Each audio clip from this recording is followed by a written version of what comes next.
Muskrat is a billionaire, and yeah, sounds like a small game to me.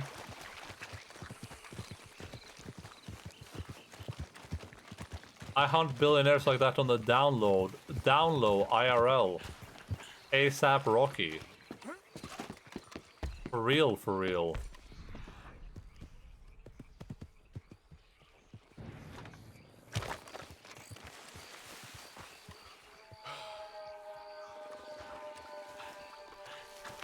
Oh, right there.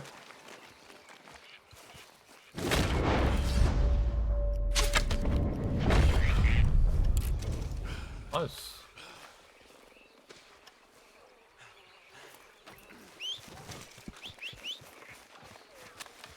Okay, now it should say 4. Correct?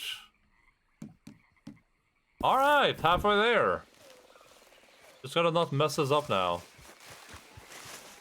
So did anyone else die in WoW and no, not that I saw. I tried getting into an LBRS group, but they just kinda ghosted me. I had to ask like 3 times before I got a response. They were like, need DPS. I was like, hey, DPS here. And then like, no response, and 2 minutes later, need DPS. And then like 10 minutes later, we're like, need DPS. I was like, alright.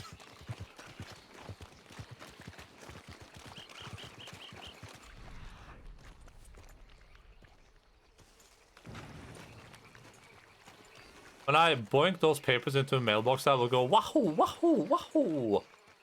Looks at a Twitter account that tracks Elon's private jet, aims both to the sky, lets the arrow fly. Elon is no more. I would do that, yeah, I would. And I'm not ashamed to admit it either, that's the crazy part.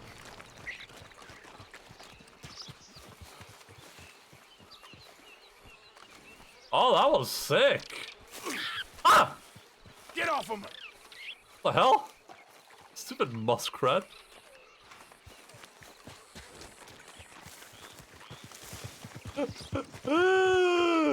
Stupid muskrat.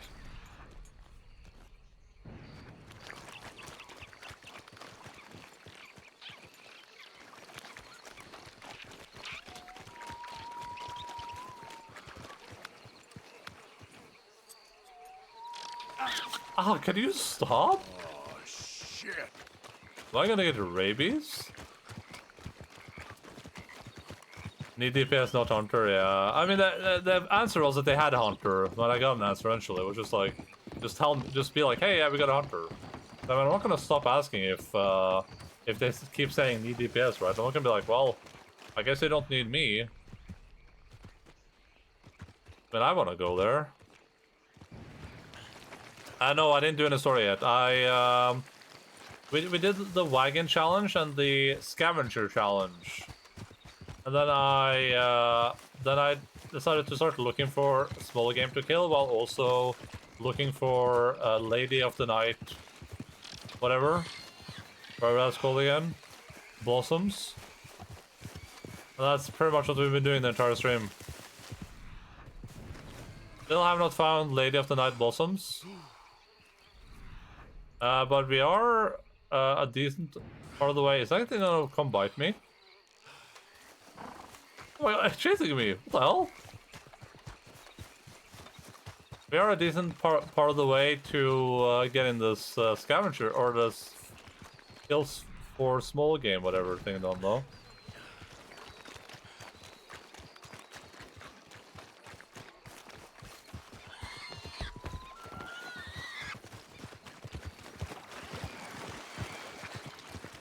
I just gotta run around until I see,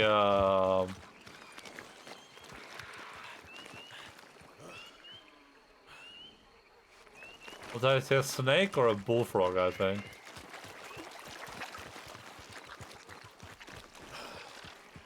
How is a muskrat not a small arrow thing? What the hell?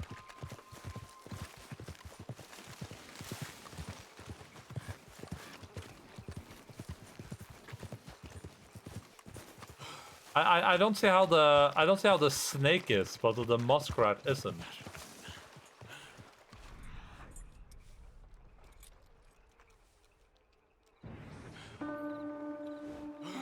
Yeah, the plan once I either fail or succeed at this, challenge right now. Once I do get the 4 last kills, we're gonna go do story.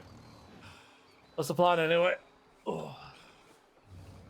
Just because I don't know where to get the Lady of the Night Blossom stuff, and that's the only thing I kind of care about. I guess I'm just gonna start like religiously looking for that when we're traveling through areas until I find it.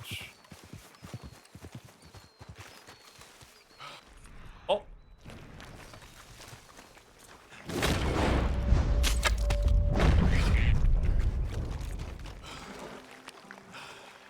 My arrow?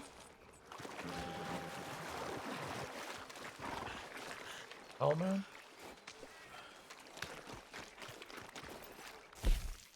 Just making sure.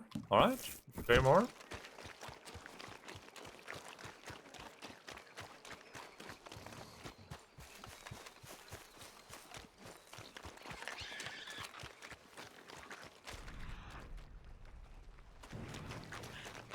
I was thinking for that stuff that I don't think I wouldn't necessarily mind more direction on some stuff in this game.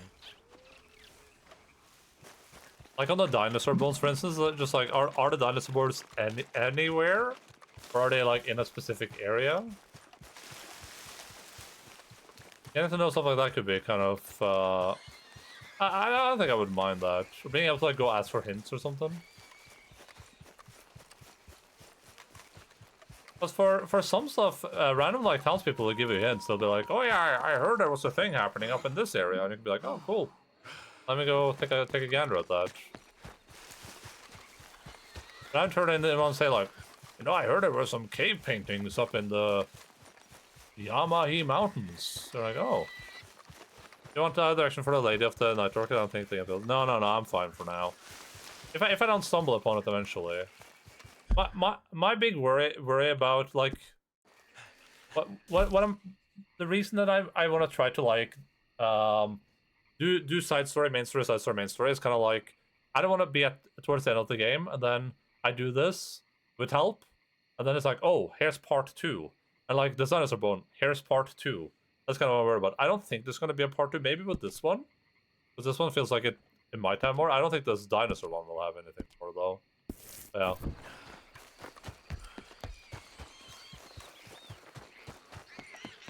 That's why it would be nice to just be able to get it out of the way, but I'm fine with just chilling for now. I guess I can find those flowers by myself, right? They aren't like giga hidden or something. Bing chilling.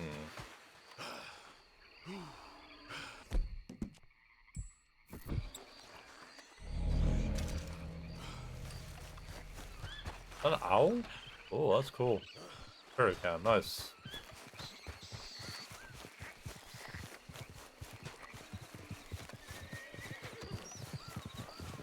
I mean, I can't even find tobacco, so. Guilty of a friend Endaline. Yeah, I mean, I didn't spend 30 minutes looking for tobacco and failed to find it. Definitely not.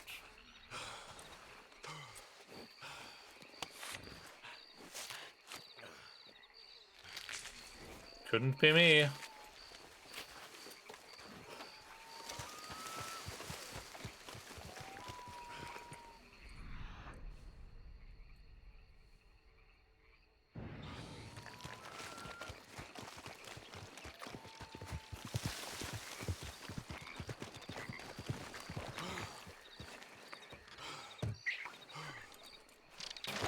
What the hell?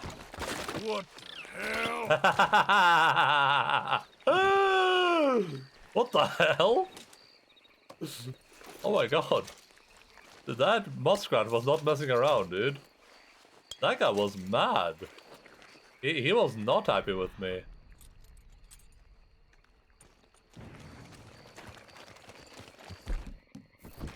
Please tell me I didn't like mess this up now because I looted something. Ah! Alright, but if whether or not I finish the challenge, we're gonna eat food, then we're gonna go to the main story, okay? Just need to find a... There's a bullfrog right there, I think. Maybe not, maybe I'm drunk. Oh no, that's a bullfrog.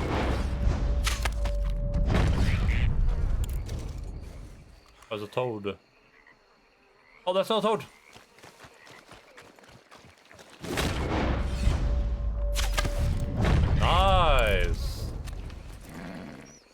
Perfect. What's the next one?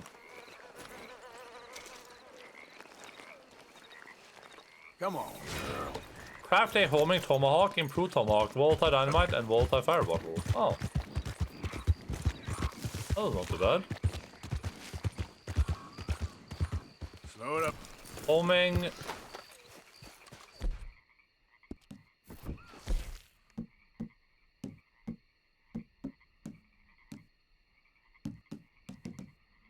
I need hawk feathers, I guess, and I need moonshine.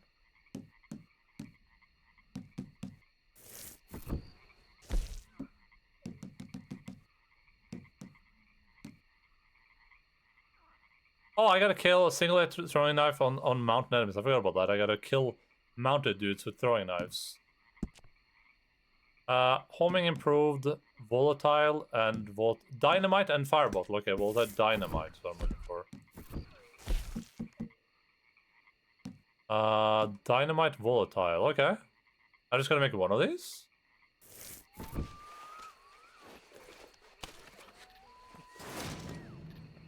Alright.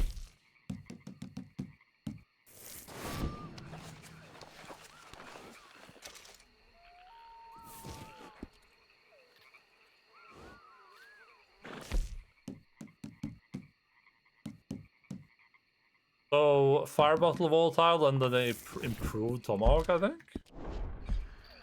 I need moonshine and I need a hawk feather. Yeah. Moonshine and a hawk feather, okay. Too bad. Let's go, girl. Yeah. Okay, I lied, by the way. Before we do main story, we're gonna fish up this fish that I found. We're gonna fish this guy up from the camp. Then we're gonna take this giant fish to this guy, and then we're gonna go to Sadie. But before that, we do that, I am gonna eat. I'm just gonna travel back to camp before I eat food.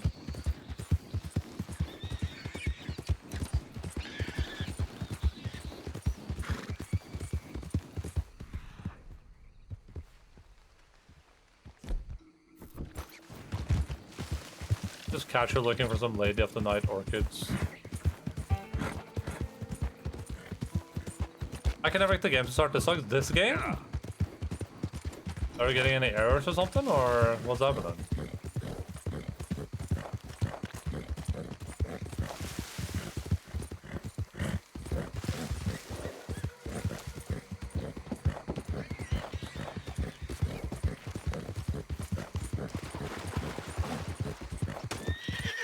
Alright.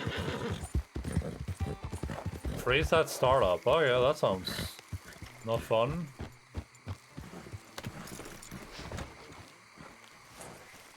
Alright, quick BRB. BRB everyone.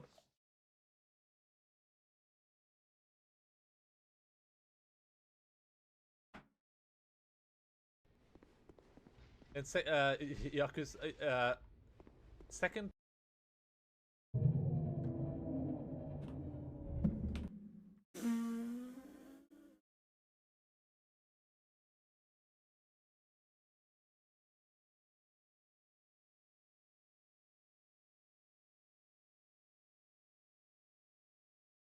I don't want to play. What is that thing?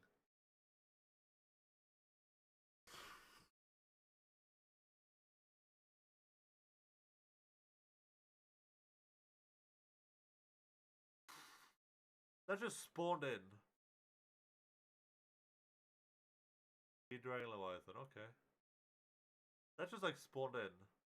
It's a sea popper? That's not a sea popper. No.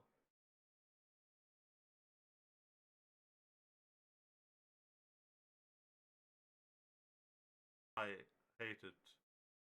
Derp Dragon? So slow and silent? Boy, oh boy, oh boy. New people. Time to meet and greet. Oh boy, oh boy, oh boy. Oh boy, oh boy, oh boy, oh boy, oh boy. Oh boy, doy, doy, doy, doy. Oh doy, doy, doy, doy. Oh no! Oh no! Ah! Plastic or steel outer casing. That seems a bit base. I mean, it's Aww. Look how cute it is. Look how cute you are. Does this count as...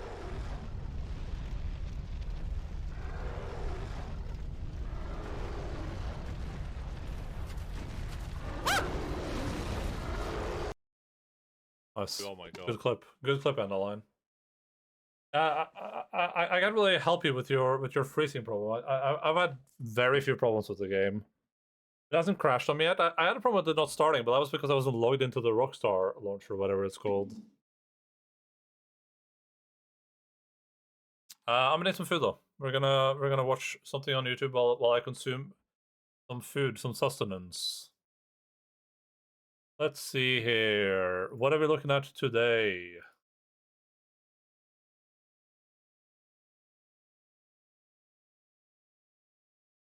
Let's scroll up. I mean, we're slowly making our way towards the bottom.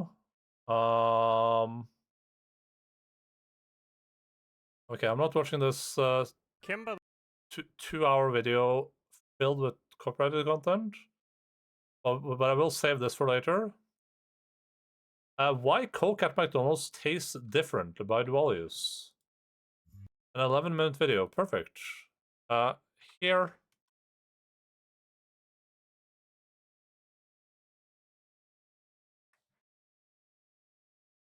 All right, let me do that. Let me put this up.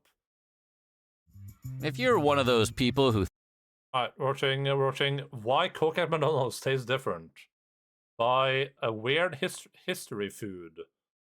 thinks the Coca-Cola served at McDonald's tastes different than the Coke served at other places, I don't good actually, but- news, you're not crazy. The Coke at McDonald's actually does have a unique flavor, and some say it's better than canned Coke or Coke from other restaurants. How do you even drink that? And we know why. So, today we're going to take a look at why Coke at McDonald's tastes so different. Is this true in all But countries before though? we get started, be sure to subscribe to the Weird History Foods channel. After that, please leave a comment and let us know what other fast food oddities you would like to hear about. Okay, time to have a Coke and a smile, and a Big Mac.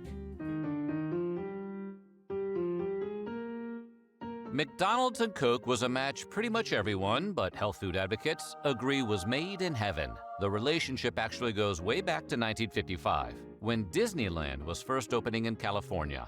Rock Around the Clock was burning up the charts, and Marty McFly was trying to get his parents to kiss at the Enchantment Under the Sea dance. Nice. It was also the year entrepreneur Ray Kroc first met Coca-Cola executive Waddy Pratt, and they must have hit it off pretty well, because within a few hours, the two agreed to work together to expand their brands to every corner of the globe. That agreement means McDonald's is the only client that has an entire division at Coca-Cola devoted to it. In fact, it's often joked that McDonald's is among the top 5 countries that Coca-Cola sells to, which would make Ronald president? No. Ronald's king of that realm. The two companies work closely to manage the beverages served at McDonald's, and to that end, they've developed several processes that are entirely unique to the way each I didn't think about the fact that I didn't think about this. I didn't know what the answer was going to be, but I think, but I guess it's complicated. This is 11 minutes long. brand operates. The companies even have a deal that prevents Coca-Cola from selling their syrup to other restaurants for less than what McDonald's pays, no matter what that means for their bottom line. In this business, you don't even think about undercutting the clown. However, based on how well they've done over the past 70 years or so, we think this deal has worked out just fine for both parties. Most people don't realize it, but how and when the ingredients of soda are combined can make a difference in how the final product tastes. And unlike soda that Over DPS and healer for LBRS. Well, I'm eating food and streaming games. comes in a bottle or can, fountain sodas are mixed the moment they start pouring from the tap. Basically, canned soda I did do one more strat on that yesterday though, and I can tell you, nothing dropped. like frozen fish. If you want the best Coke, you have to get it straight from the stream. The soda syrup and the carbonated I got water are nothing. stored and dispensed by the machine separately, and then only mix once they But actually fill your it was that was almost a disaster because the tank ran in ahead of everyone. You know where the gate closes. Yeah, me and the healer were stuck on the other side of the gate, meaning they were inside with the abominations, 3 people, and me and the healer were outside. Cool, yeah, but luckily, one of the people stuck inside, one of the three was a warlock. So you can be summoned inside, which I learned. But apparently the tank didn't know. He wasn't aware that the gate closes behind you, I guess. That's what he said, at least. That was almost a disaster, but they managed to summon us inside, and then everything was fine. But that was interesting. Cup.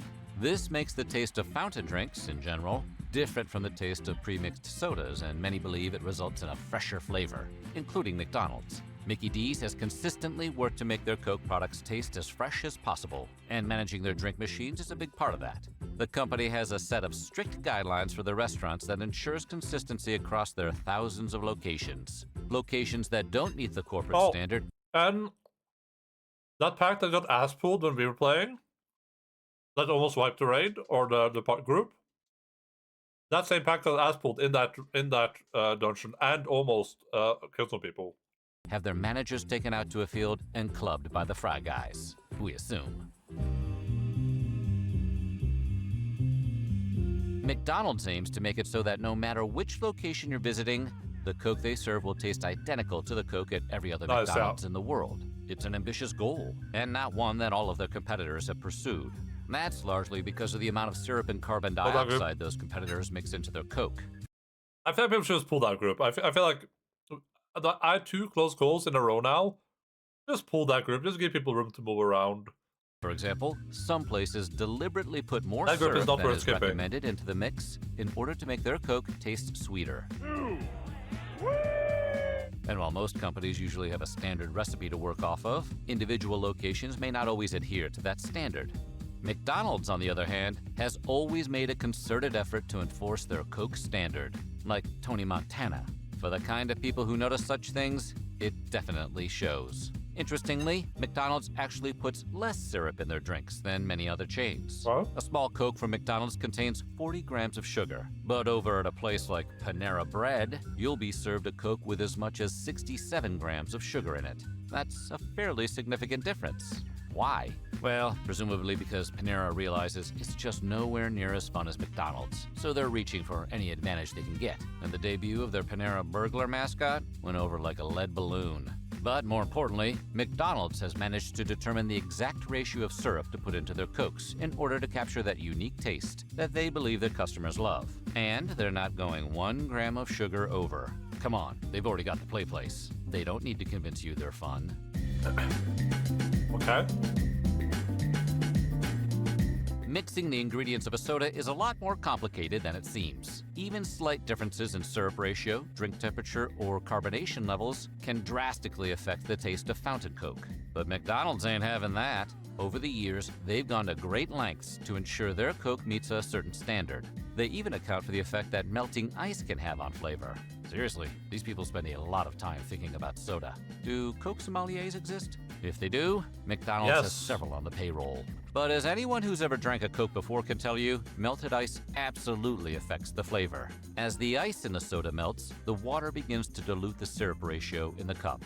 This makes the drink less sweet over time. But people want ice. Have you ever had a warm Coke? Probably not, because they're against the Geneva Convention.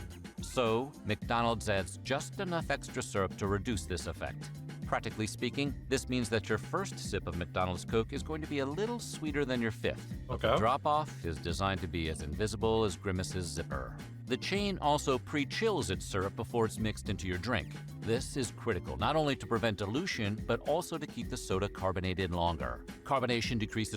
This was like a lot of information. Feels like I'm watching this is why this is cool video. It feels like I'm watching just a pure like information bomb. Rapidly at higher temperatures, which means your drink becomes less carbonated the warmer it gets. Not every restaurant and fast food chain pre-chills its syrup. In fact, the majority of fountain drink machines use a flash chilling system that is generally considered much less efficient than McDonald's pre-chilling method. To go the extra mile, McDonald's even pre-chills the water that goes into the Coke. Not only that, the actual drink fountain itself is refrigerated. Yeah, the entire fountain beverage system at McDonald's is kept at a chilled. I feel like the reason most people would do this is because who cares? Like, do people... If you're only shopping at McDonald's, do you care about what the cola tastes like exactly? temperature thanks to insulated tubing. The tubes connect the restaurant's fountain machines to a refrigeration unit in the back, and Like, water look, is look at this crap. Look at how much work this is when you can just not to do this, that people don't even notice the difference. continuously pumped through the system in order to keep it in the range of 33 to 38 degrees Fahrenheit. That's about as cold as the water can get before hitting the freezing point. The low temperature is also great for maintaining carbonation levels in the water. The whole process is a bit Willy Wonka by way of strip mall fast food joint, but it's a small price to pay for the world's most perfect Coke, unless you order it without ice. If you're one of those people who doesn't like watered-down drinks, or you're some kind of weirdo who enjoys warm soda, you're going to get a strange-tasting Coke. The company's soda is literally designed to be served with ice, so the flavor is fairly different without it. Your mileage may vary on whether it's better or worse, but it's not what the Golden Arches recommends. Alright. A big part of the alchemy behind making good Coke is simply in making sure the syrup doesn't spoil. Yeah, soda goes bad. Have you ever seen a spoiled box of soda syrup? It's like a bunch of ants stumbled into the gluttony crime from Seven. To keep the syrup from going bad, you need to keep it as chilled as possible. To accomplish this, McDonald's actually developed its own fairly clever system of transporting, storing, and dispensing Coca-Cola. While most restaurants store their syrup in plastic bags, McDonald's uses special steel storage tanks designed to keep their contents cool. Plastic bags are much more vulnerable to the elements, and bags left open in the air can warm up over time. So before you know it, boom, you're left with a spoiled bag of soda you have to sell at a discounted rate. The steel tanks McDonald's uses protects the syrup from those kinds of temperature changes, I don't think you sell spoiled stuff. as well as against air and even light exposure. In addition to keeping the drinks cold, the insulated tubing system is also there to ensure that the Coke maintains its satisfying fizzy taste. To dissolve carbon dioxide into water, it must be kept at a low temperature and under high pressure, like a penguin with a gambling debt. Cold water traps the carbon dioxide required for carbonation, which is why colder sodas don't go flat as quickly as warm ones. Carbonation also adds a sharp, bitter sensation that is actually caused by a chemical reaction in a drink. When carbon dioxide dissolves in water, small traces of the carbon compound react with the water to create carbonic acid, a mild acid, an antibiotic that helps keep soda water cleaner for longer. Don't worry, there isn't going to be a test later or anything. The limit does not exist. The limit does not exist. As if all that space-age soda fountain technology wasn't enough, That is seriously cool. McDonald's actually filters the water in its drinks before it is used in the fountain dispensers. Ronald's lips don't touch a drop of Coke unless it's been brewed with Evian. Evian. Mickey D's filtration system is state-of-the-art, with water filtered multiple times before it is ever served to a customer. A big reason for this is making sure Coke tastes the same in every McDonald's. You see, natural water sources differ in many ways, and can include different types of minerals. Like wine, you can often tell which region a certain water is from based on its unique mineral flavors. This phenomenon is known as terroir, and it's something McDonald's tries desperately to avoid. Because they have restaurants all over the globe, McDonald's has to make sure that local water sources do not affect the taste of their drinks. The best way to do that is to have a uniform filtration system that pumps out consistent results no matter which water source is being used. And as an added benefit, customers get to enjoy Coke as fresh and delicious as a mountain spring.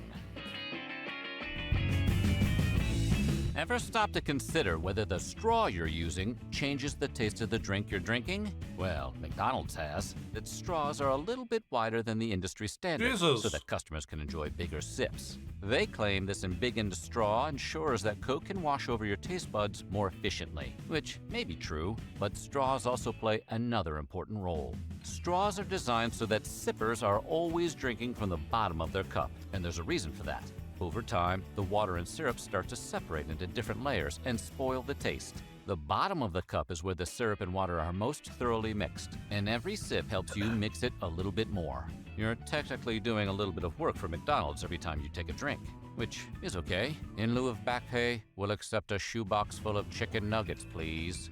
Finally, the taste of soda depends on the medium you're drinking from. According to one soda expert, tall glasses are ideal because the carbonated bubbles are able to float upwards through more of the soda. But that's not to say that glass retains carbonation better than plastic. Both glass and aluminum containers are slightly porous, which means carbon dioxide can escape through small imperfections in the material. Plastic, on the other hand, is not nearly as porous and traps the gas more efficiently. This is likely why McDonald's serves some of its beverages in plastic cups, although they also use paper cups as well. So there you have it. All of the intricate science and technology behind the uniquely fresh maybe they have, flavor like, a of sponsor or something. McDonald's Coke, engineered by the finest food scientists in the business, who presumably all have giant cheeseburger heads. So what do you think? Do you think McDonald's Coke tastes better than anyone else's? No. Let us know in the comments below, and while you're at it, check out some of these other weird history food videos. I mean, I guess I'm glad I have a understanding of how complicated it is now. Man. I feel like that didn't In 2022, I feel like that didn't in 10 minutes. But I still have a little bit of food left. I don't know if I have 11 minutes of food left, but we're watching The Internet is Worse Than Ever. Now What? By Kurzgesagt in a nutshell. nearly half of Americans expected a civil war in the next few years. 1 in 5 now believes political violence is What? In 2022? Didn't Civil War come out in like Civil War Marvel release? Wasn't that in like 2013 or 2016? Well, are they expecting a sequel or something? I'm confused. justified. And it's not just the US, but around the world. People increasingly see themselves as part of opposing teams. There are many different reasons for this, but one gets blamed a lot: social media. Social media divides us, makes us more extreme and less empathetic. It riles us up or sucks us into doom scrolling, making us stressed and depressed. It feels like we need to touch grass and escape to the real world. New research shows that we might have largely misinterpreted why this is the case. It turns out that the social media internet may uniquely undermine the way our brains work, but not in the way you think. Okay. The myth of the filter bubble. You've probably heard about online filter bubbles. Algorithms give you exactly what you want or what they think you want. Yeah. You only see information that shows you opinions that agree with yours, while dissenting opinions or information are filtered out. Yeah. Since you only see content close to your worldview, more extreme and toxic opinions suddenly seem less extreme. You're trapped in a radicalizing filter bubble, and your view of the world becomes narrower and more extreme. True. But is that true? Oh yeah. Extreme filter bubbles seem to be rather rare. Studies that investigated what people actually look at online or are shown by search engines found little evidence that you're ideologically isolated. It's the exact opposite. Online, you are constantly confronted with opinions and worldviews that are not your own. It turns out that the place where you are the most ideologically isolated is your real life, in the real world, with real people. Your real world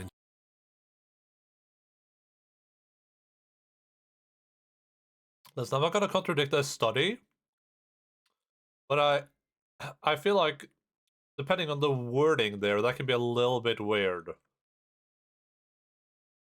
Like, I would bet all the money in the world that if I made a new YouTube account right now and I only watched right-leaning videos, like I subscribe to Ben Shapiro, to what's his face, Joe Rogan, etc. Then I just only watch those videos. I have a feeling that would probably be what's on my recommended. I have to imagine that's going to be what's on my recommended, right?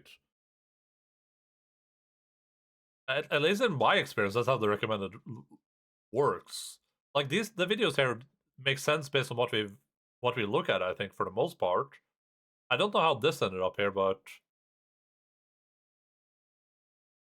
do you mean social media like Facebook, Twitter, Reddit? Oh, sure, but that's a. I don't know about Reddit. I feel like Reddit would be the same. I'm not sure about Facebook or Twitter though. I don't know how they work. I haven't used them enough. Like that. I know that on my phone, where I specifically only use Reddit extremely rarely, when I'm really bored and I'm like waiting for like a doctor's appointment or something. I know that it only shows me like the specific like 3 subreddits that I that I usually look at, and those are recommended to me originally. I didn't even know about these before. Like if I open this up, I'm not logged in here. it's gonna be a lot of two-sentence horror. Like that was literally the top result. And if I go a little bit further down, it's probably gonna be some Into the Breach, and maybe some here's Into the Breach.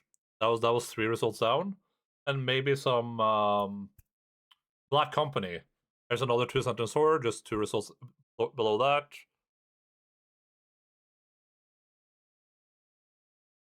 I have to scroll a little bit further now, but it's a lot of what's this thing, but I don't remember looking at what's this thing. More two-sentence horror. Is it dumb crap on the internet all the time so bubbles don't work well? Yeah, I mean, I guess it depends what the argument is. Like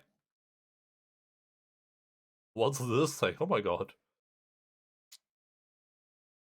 I don't think that I guess if the concept is that you can literally be stuck in a bubble that's like you see nothing but the thing that's your opinion, then yeah, 100% that's correct. Or that's incorrect. But I do think that on probably most platforms, it will still be like led in a direction, right? Like on like if I'm browsing Reddit when I go to like all, I'm just gonna see whatever's on all, but on the homepage, I'm just gonna see my own stuff, right? Well, yeah, I guess I agree with the concept that that the bubble doesn't exist in that way for sure. But I do think there is a bubble, but it's I guess it's not as strict as this. Interactions with your friends, family, colleagues, and neighbors are much less diverse than your online bubble. The filter bubble exists in your real life, not online. Okay, wait. Online filter bubbles have been the prevailing explanation as to why we've all started hating each other more over the last 2 decades. If that's not the case, shouldn't the internet open our minds and make us more empathetic with each other? Unfortunately, your brain is stupid. Your brain is stupid. Human brains didn't evolve to understand the true nature of reality, but to navigate and maintain social structures.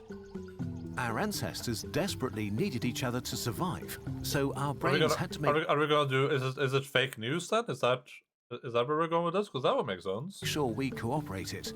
That's why social isolation or exclusion feels so horrible, because it was actually life-threatening. A tribe that worked together survived. A divided tribe died. The way communities worked for thousands of years is that, sure, you may have disliked a neighbor, but because you lived close to each other, you also rooted for the same sports club or saw them at church. You both thought that the people from the other village were idiots. Being physically close made you familiar and created similarities that bridged the gap of different worldviews so you didn't murder each other. And your worldview was probably not that different in the first place because it was formed by the same local culture. When our brains evolved, this was enough. Whoever was around was similar to us. We liked what was similar to us. This kept us aligned enough to work together despite our differences. As humanity moved on from small tribes to towns and cities, from chiefdoms to kingdoms to nations, our brains and our communities had to adapt to more diverse sets of neighbors. We began to meet on the town square or in universities where we argued and screamed at each other. But in the grand scheme of things, communities were still relatively isolated, we were still pretty similar and aligned with the people around us. Conflict and disagreement are not a bad thing per se. Tension over how we should live can create... Are we, like... So are we just gonna... Because this is tribalism, we're just talking about tribalism. Are we just... It's just gonna be tribalism and fake news? Because, I mean, I agree with that. new and wonderful things. Our values, norms, and taboos... Though I don't think our brains are incapable of not doing tribalism or believing fake news, though. Which is what he basically said at the start, right? Evolving, and whatever we think is normal today will not be normal in the future. But we also need social glue to hold our societies together because our brains don't care about the meta level of humanity, but about being safe in a tribe. Until about 20 years ago, we did something truly new that hit our brains like a freight train. The social media internet, the digital town square. Don't you dare disagree with me. Social sorting. In a nutshell, our brains are not able to process the amount of disagreement we encounter on the social internet.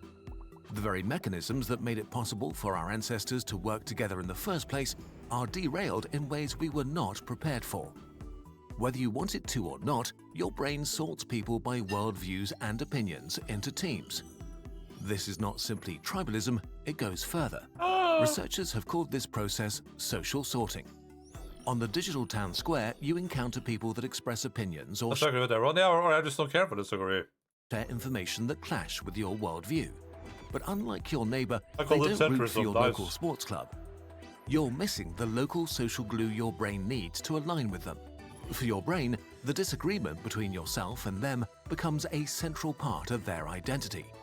And this makes it less likely like that you the will centrist. seriously consider their position or opinion in the future. If you hear bad things about them, your brain is much more likely to believe it uncritically. On the flip side, there are people who share your worldview and are maybe So to be fair, I'm not more likely to believe the bad thing, I just don't care if it's true or not. There's a difference. If you know when all that news about Trump getting peed on in Russia or whatever happened, I was like, I don't care if this is true or not, I'm just gonna assume it's true, because why not? Because it doesn't make any difference to me if I spread misinformation about that asshole or not. even more similar to you than many people in your real life, which makes your brain like them a lot and kind of hyper-align with them. People who think like you are probably good people because you're a good person and whatever social group you belong to is good. So your brain is more likely to believe their Everything bad opinions. about everyone. If you hear bad things about them, your brain is much more likely to dismiss it uncritically. The engagement-driven social internet makes it worse because it wants to keep you online as long as possible. And the most engaging emotion is, unfortunately, anger. The more This is true, and maybe this is going to be eye-opening to people that do this, but it doesn't have to be like this. You can just be neutral. It's just possible, like, if someone I like do something bad, or if there's like a rumor about them, I'm gonna assume until, like, if there's evidence, I'm just like, oh, that's bad. I'm not gonna try to, like, defend them for it. Like, when the whole Linus thing came out, I like Linus, and I like Linus Tech Tips, the channel. When all those allegations came out, I just said, hey, this turns out to be true, then, like, I'm not gonna be able to support the channel anymore, I'm not gonna be able to watch this stuff.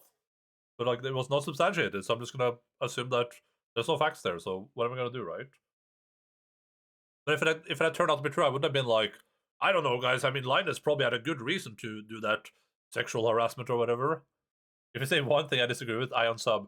Gacha games are bad, gacha games are bad, gacha games are bad. angry you get, Please don't unsub, it was a joke. the more likely you are to share That's a and joke. engage. And this leads to social media amplifying the most extreme and controversial opinions. It optimizes I feel like the most important thing that people can have to learn when online, though, is to not get attached to, like, this, right? Essentially like a faceless content creator or whatever, right? Like, you shouldn't, you should be able to think neutrally about what people say and then not agree or disagree based on who they are. Like, who's like the worst alt-right figure currently? I don't even know who. If someone quotes like Adolf Hitler, and Adolf Hitler said something Hassan, and Adolf Hitler said something that like makes sense, I'm not gonna be like, that's bad because Adolf Hitler said it, right? Like just because Adolf Hitler was bad doesn't mean that everything he says is bad. And if someone quotes I don't know, Carl Pilkington, I love Carl Pilkington. I'm not gonna say that's good just because I like Carl Pilkington, right? It's just I feel like that's really important to just embrace. Like, it doesn't. The thing is the thing that matters, not who said it. It doesn't matter who said something. You should listen to more of what he said. not only to show us Isn't what you just isn't is it legal to say that in Germany? disagreement, but the worst disagreement Based on terms in the UK, we're quoting Hitler. Nice, good for that. possible. What were they quoting? And because your stupid brain is sorting people into teams, whatever the worst opinions are, it assigns the same opinions to everybody on the other team. Oh, What's striking and new about online polarization is that all the aspects of our lives that make us individual and then you can't have any conversations ever. This is every online conversation ever. If I go and discuss something about a game, if I want to have a game discussion and I say something and I'm like, I don't think this is the case. And then they start spamming you with like, oh, so you believe this, this, this, this. I'm like, I never said that. It's like, because the one thing you disagree with is also something that other people that they don't like disagree with. Our lifestyle choices, the comedians or shows we watch, our religion, sense of fashion, and so on are condensed, making it seem that they're parts of opposing and mutually exclusive identities. Yep. This simplifies and distorts disagreements about how we should run society so much that it often seems as if the people on the other team are actively, willfully making the world worse. That they're almost evil, beyond convincing with rationality, facts, or civil discussion. While you are, of course, on the correct team, it may be... The big lie is such a big lie that ordinary people like us think, well, that can't be a lie because it would never tell such a big lie as that. We only lie in small ways. The big lie was first described by Adolf Hitler in Mein Kampf. What the hell? What is that big lie in this context? Like, what does this mean? Does this mean that everyone disagrees with me is evil? That's what I think. It's the context of that statement, like that there's a conspiracy, but we don't believe in the conspiracy because, you know, no one would have a conspiracy. Is that basically what he's saying? hard to process that you may seem like that to people on the other team. On a societal level, this is dissolving the social glue that's the foundation of our democracies. If we think our neighbors are evil, how can we live together? This is especially bad in the US, where the two-party system makes it extra easy to think of people in terms of teams. Negative opinion about the other party has reached record highs. Okay, is there something we can learn from this? Is there something we can do? Yeah. Something more positive? Opinion. We can, first of all, we can't have two-party systems. We can't have that in countries with hundreds of millions of people. Can't do that. That's not good. We gotta stop the dissemination of fake information and like instigating information. And we need to educate our kids better, so they understand that they shouldn't be giga tribalistic about stupid stuff, and just start working together. Part. In the end, it's important to be aware of what social media does to your brain. It's easier to change yourself than to change the world, so you can self-examine why you believe the things you believe and whether you dismiss or believe information based on who the person is who is stating that information. Oh my god! The internet comes with a lot of ups and downs, and just like we had to adapt from living in small tribes to living in cities, You should completely destroy the other side. That is completely wrong. That's the only way. That's what I said. I just said it in a kinder way, right? What's the other side gonna do if they can't incite violence or spread misinformation? What are you gonna do, huh? we need to adapt to the information age where we have access to billions of people. Evolution is too slow, so we need to find models that work with what our brains are able to tolerate. One model that seemed to work well was the pre-social media internet old people might remember. Bulletin boards, forums, blogs. The main difference to today was twofold. For one, there were no algorithms fighting to keep you online at any cost. At some point, you were done with the internet for the day, as mind-blowing as this may sound. But more importantly, the old internet was very fractured, split into thousands of different communities, like small villages gathering around shared beliefs and interests. These villages were separated from each other by digital rivers or mountains. These communities worked because they mirrored real life much more than social media. Each village had its own culture and set of rules. Maybe one community was into rough humor and soft moderation, another had strict rules and rough humor. If you didn't play by the village rules, you'd be banned, or you could just go and move to another village that suited you better.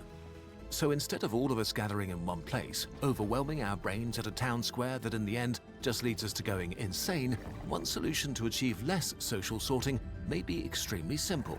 Go back to... Okay, listen. Separate villages being raised was so easy back then. Listen, sure, this is perhaps a solution, but this isn't viable. How are we gonna implement this? How will we ever implement this? What are we gonna do? Like create like the EU is gonna create like a website user limit. Like a website can only have 1 million users or 10,000 users or something. Like How are you gonna implement this? Smaller online communities. Because what our stupid brains don't realize is that we are actually all on the same team. Humanity, on a wet rock speeding through space in a universe that doesn't think about us. We are all in this together. But until our brains adjust to being able to deal with that, we might be better off being a tiny bit separated. It's not brains though, that's not the problem. One of the worst things about the media we consume is that most news organizations tend to cater to one team, making you feel you're on the correct side. Ground News, the sponsor of this video, is trying to make these biases more transparent by giving you tools that help you think critically about the information you consume, a mission we wholeheartedly support. Ground News gathers related articles from around the world in one place so you can compare how different outlets and sites cover them. They provide context about the source of the information, if they have a political bias, how reliable their reporting is, and who owns them. I've never heard of a single person that this has helped. Like anytime anyone mentions this type of stuff, it's always people that want to make up their own mind. Where they were like, oh well, I read all types of things, so they can make up their own mind. When I mean, it's useful, I guess, but usually not very necessary. Is and who owns them. I guess it's better than the alternative, that just reading right or just reading left, but... This makes the news less stressful and makes you understand the world much better. If you want to check them out, go to ground.news/nutshell.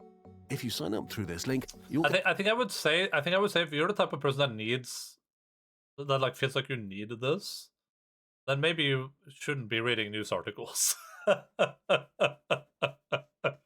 That would probably be my suggestion. Not that this is bad. Like, I guess if you're doing research or something, this is decent. But yeah, I think if you need this, then maybe you just shouldn't read the news. Maybe that's smarter. Of their unlimited access plan. A subscription supports Kurzgesagt and Ground News, so they can continue to build more media literacy tools.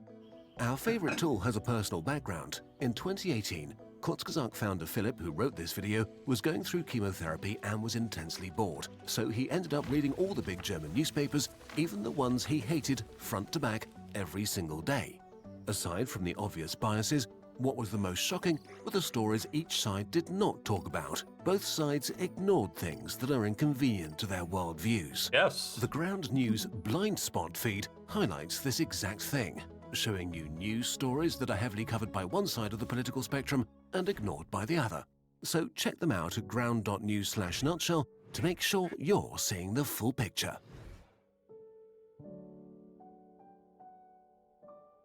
Cool, thank you.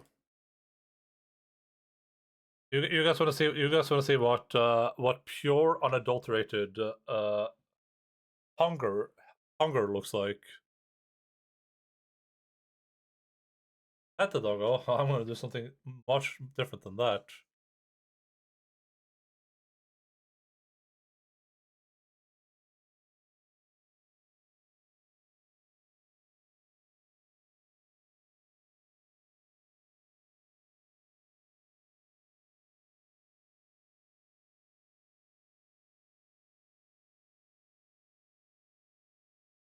Fine. Alex? Up and? Something at that. That emote did not work for me. It just looks looks broken. Lord, look, it just destroys my finger.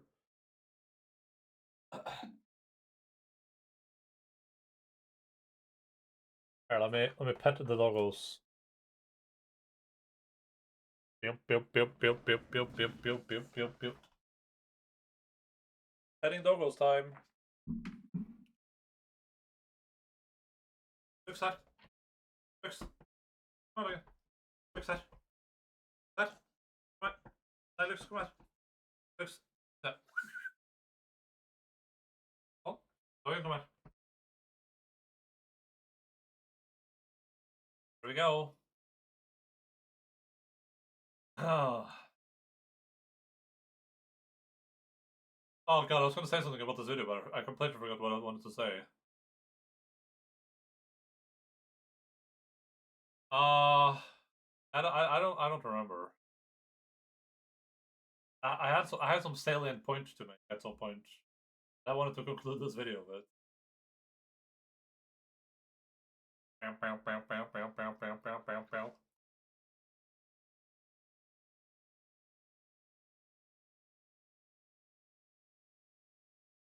don't think I don't think our brains are like not evolved enough to deal with a social online environment.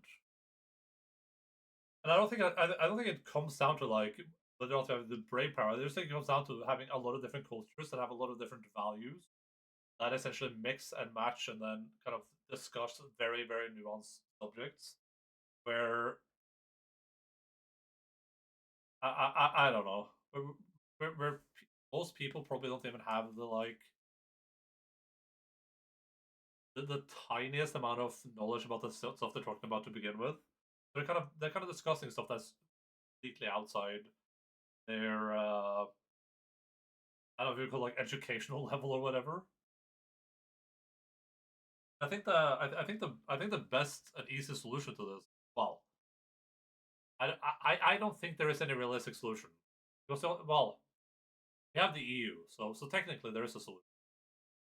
The most realistic solution to this problem, I think, is it's just better education, which solves a lot of problems, I would say. But we'll probably solve this too. Because if people are better educated, especially if they're educated in media literacy, for instance, if they're educated in how things work online, they'll be less susceptible to falling. Perhaps a lot of people fall into, I think. And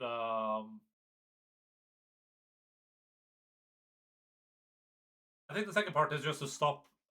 I think people to stop disseminating false or misleading information. I don't think that should be. I think that's something that like the EU should should maybe step in and do something about. And I think maybe website,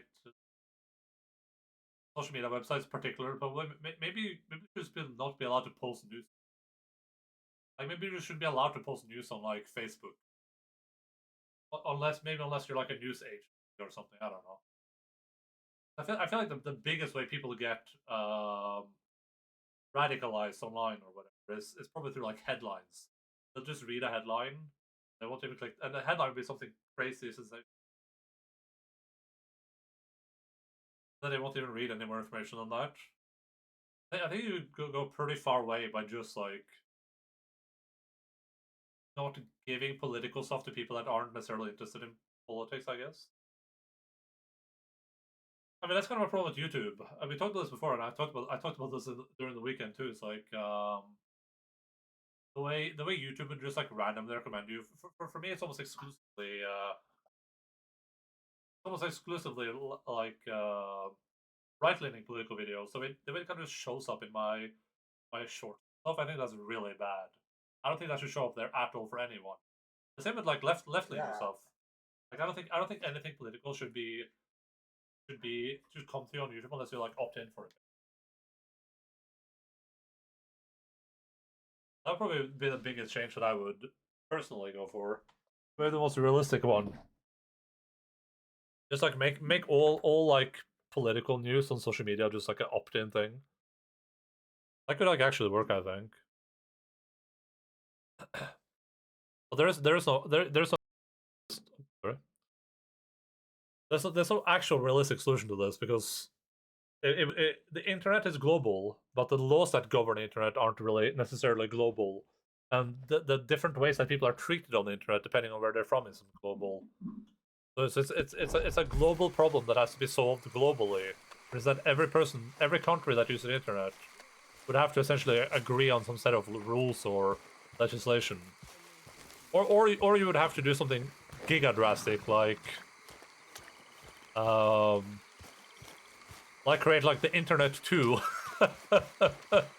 which is only available in the EU or something like that, which I don't think is very realistic or good.